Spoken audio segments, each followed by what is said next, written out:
Why is Israel bombing in Syria? Over the course of the last weekend, the Israeli Air Force carried out extensive bombing operations in Syria, including an attack right near the presidential palace that the Israelis said explicitly was a warning to the new leader of Syria, the jihadist al-Julani, warning him not to endanger the Druze community. So let's understand what's happening here. The Druze community that lives in the southeastern part of Syria has come under attack by jihadist Sunni militias that are aligned with, that are loyal to the regime, but don't officially work for the regime. And they started attacking the Druze, massacring them and humiliating them by shaving their heads. They assassinated the mayor of a Druze community. And they're doing this, they say, because an audio was leaked on social media in Syria that ostensibly had a member of the Druze community insulting Muhammad. And this led to these jihadist Islamist militias coming to the area where the Druze live and massacring people. Israel, in response, started bombing in Syria. The UN Secretary General condemned them. Many world leaders condemned the Israelis. The UN Special Envoy for Syria, Geir Pedersen, denounced the strikes on his X account, and he said, quote, "I strongly condemn Israel's continued and escalating violations of Syria's sovereignty, including multiple airstrikes in Damascus and other cities." He called for an immediate cease of the attacks and for Israel to, quote, "stop endangering Syrian civilians and to respect international law and Syria's sovereignty, unity, territorial integrity, and independence." And for good measure, the president of Turkey, the dictator Erdogan, called the Israeli attacks, quote, "an unacceptable provocation." So with everything going on in Israel, with everything Israel's dealing with Hamas in the Gaza Strip and in Judea and Samaria and Hezbollah in Lebanon and the Houthis in Yemen and Iran, why is Israel getting involved in what seems to be a domestic dispute in Syria? Why is Israel doing this? Have a look at this clip. הבטחת תקיים, תוציא חיל אוויר, תכניס אותנו, אנחנו מילואימניקים, מתנדבים, חיילים, יש לנו את הכל. תן לנו להיכנס, אנחנו נגן עליהם.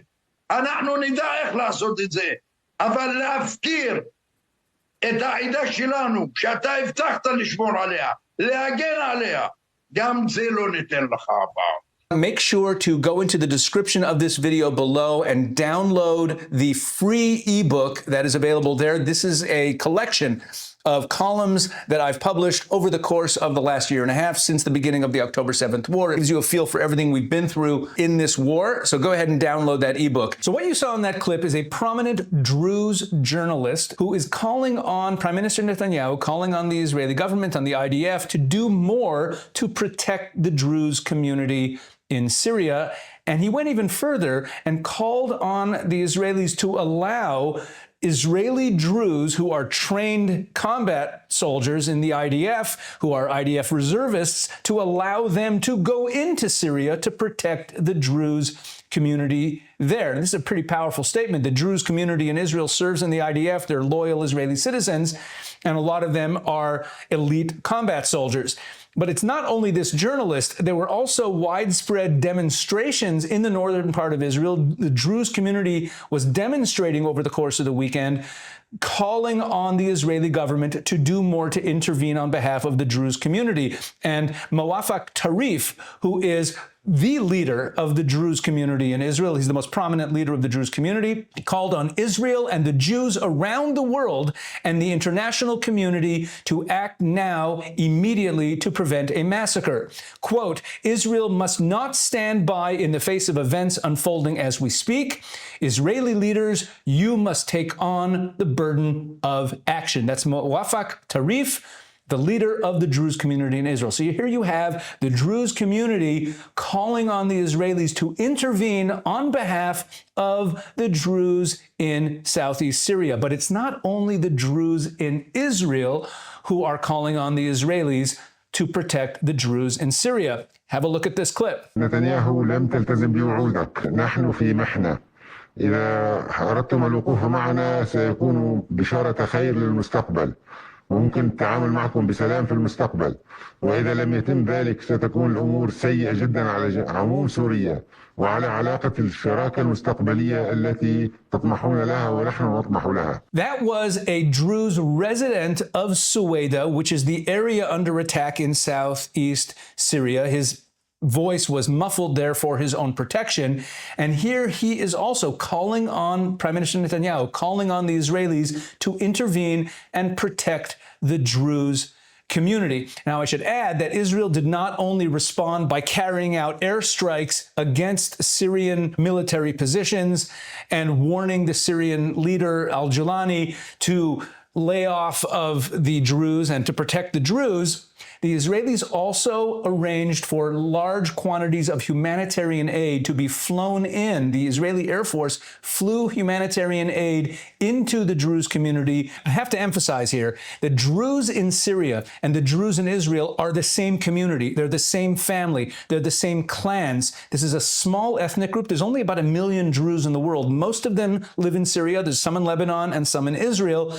But along the Syria-Israel border, that's one community. And the Druze are not Muslim, and this is not the first time that these ISIS, Al-Qaeda, Sunni jihadists have attacked them. Back in 2018, in the same area, in the Suwaida province, the Suwaida area of Syria, this same community was attacked by ISIS, and there was a brutal massacre back then. And let's remember that al-Julani, the current dictator of Syria, the current leader of Syria, whatever you want to call him, is a graduate, as it were. He's an alumnus of Al-Qaeda and ISIS. This is where he comes from. So the reason that Israel is carrying out these actions in Syria is not to endanger Syrian civilians, as the UN Special Envoy Geir Pedersen said. It's not a provocation, as Erdogan said. It is in order to protect the Druze community from the attack by jihadist Muslims. And as for the claim that Israel is compromising the territorial integrity and the sovereignty of Syria, let's pull back the camera and remind ourselves of something that I've pointed out in a number of other videos. Syria does not recognize any border with Israel. Syria, from the day that the State of Israel was founded, denied the existence of Israel and does not recognize any border with Israel. According to the Syrians, all of Israel is part of Syria. And therefore, there's no reason for Israel to respect any so-called border between Israel and Syria. But more importantly, the borders between Syria, Jordan, Iraq, Lebanon, all of these countries were all fictional borders that were made up by Western diplomats, mostly French and British diplomats, after World War I, after the Ottoman Empire fell, because the Turks got involved in World War I and they lost. So the Ottoman Empire was conquered by the Western nations. And these British and French diplomats met at a conference in the 1920s, and they put a map on the table. They took out a ruler and a pen, and they drew lines, and they created brand new countries: Syria, Iraq, Jordan, Saudi Arabia. All these countries were created in the 20th century. Never before the 20th century was anyone called a Syrian or a Jordanian or an Iraqi. And there were ethnic groups and nations that were living in these areas that did not have borders and did not have states and governments. They were just these large areas that were governed by the Ottoman Empire. There weren't actual countries. So when these lines got drawn on a map, and part of the Druze community, they're their own ethnic group, part of the Druze community was in Syria, and part of the Druze community was in Israel, that divided up an ethnic group. It divided up a family. And right now, with them coming under attack by these jihadist Muslims, who, I should point out, only about a month ago were attacking the Alawite minority in the northwestern part of Syria, before they turned their attention to the Druze minority in the southeast, the Druze understand that they are in danger so long as they're living under this jihadist regime, and they are calling on Israel to come to their aid, to protect them, and to unite them with their families in Israel. That's what's really happening here. We're going to be watching this very closely.